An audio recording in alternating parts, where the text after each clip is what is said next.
દુનિયા પર રાજ કરવું છે તો એ જાણવું પડશે કે દુનિયા ચાલે છે કેવી રીતે. આ 3 પુસ્તકો છે નેતન્યાહુના પાવરનું સિક્રેટ.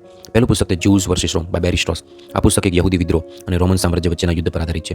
નેતન્યાહુ આ પુસ્તકને એટલા માટે પસંદ કરે છે કારણ કે તે બતાવે છે કે કેવી રીતે એક નાની યહૂદી પ્રજાએ એ સમયના વિશ્વના સૌથી શક્તિશાળી એવા રોમન સામ્રાજ્ય સામે પોતાની ઓળખ અને આઝાદી માટે લડત આપી હતી.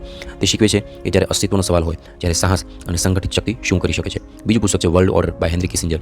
હેનરી કિસિંજર અમેરિકાના પૂર્વ વિદેશ મંત્રી હતા અને આ પુસ્તક આંતરરાષ્ટ્રીય સંબંધોનું બાઇબલ માનવામાં આવે છે. દુનિયાના અલગ અલગ દેશો, પશ્ચિમી દેશો, ઇસ્લામિક દેશો કેવી રીતે વ્યવસ્થા ઓર્ડરને જુએ છે તે આમાં સમજાવ્યું છે. તે બતાવે છે કે શાંતિ ક્યારેય કાયમ નથી હોતી, તે સત્ય અને શક્તિ વચ્ચેના સંતુલન પર ટકેલી હોય છે.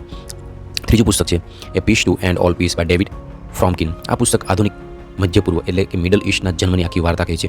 ઇઝરાયેલે અને તેની આસપાસના દેશોની સીમાઓ કેવી રીતે બની અને ત્યાંના વિવાદોનું મૂળ ક્યાં છે તે આ પુસ્તક દ્વારા જાણી શકાય છે. તે બતાવે છે કે કેવી રીતે મહાસત્તાઓએ બ્રિટન અને ફ્રાન્સે પેન્સિલની નકશો દોરીને દેશો બનાવ્યા જેને દાયકાઓ સુધી અશાંતિ પેદા કરી. માત્ર મહેનત નહીં, સ્માર્ટ વ્યૂહરચનાથી જીતાય છે. આમાંથી કયું પુસ્તક તમારી લિસ્ટમાં છે કોમેન્ટમાં જણાવો અને વધુ જાણકારી માટે સબસ્ક્રાઇબ કરો.